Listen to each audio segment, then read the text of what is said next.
about the electricity surcharge, and you said you were pleased about that. Will you make a different decision now about the tariffs on Canada, where you reduce it? At that, but probably so. Yeah, he was a gentleman. He was a gentleman. Look, I said it before. We give Canada $200 billion a year. We subsidize Canada between all of the things we give them and trade. We give them. We don't have to have cars made in Canada. We don't have to have lumber from Canada. We have tremendous lumber. We have tremendous trees. All I have to do is unfreeze them from some of the restrictions that were put on. I can do that with an executive order. We don't need energy. We have more energy than anybody else in the world. So we spend $200 billion a year subsidizing Canada. We don't have to do that. And frankly, the way that gets solved is Canada should honestly become our 51st state. We wouldn't have a northern border problem. We wouldn't have a tariff problem.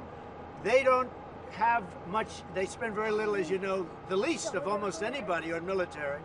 And we spend the most of anybody on military. We have a great military. I rebuilt the military during my first time. We're going to have to rebuild it a little bit again. Not that much, but we're going to have to rebuild it a little bit again.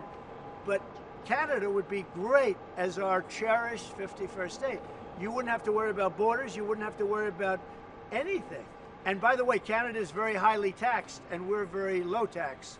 We're considered a low tax nation because of me, because I cut the taxes so low. So the people of Canada would pay much less tax.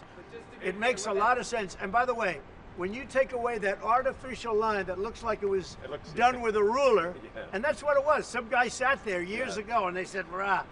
Well, when you take away that and you look at that beautiful formation of Canada and the United States, there is no place anywhere in the world that looks like that. It's so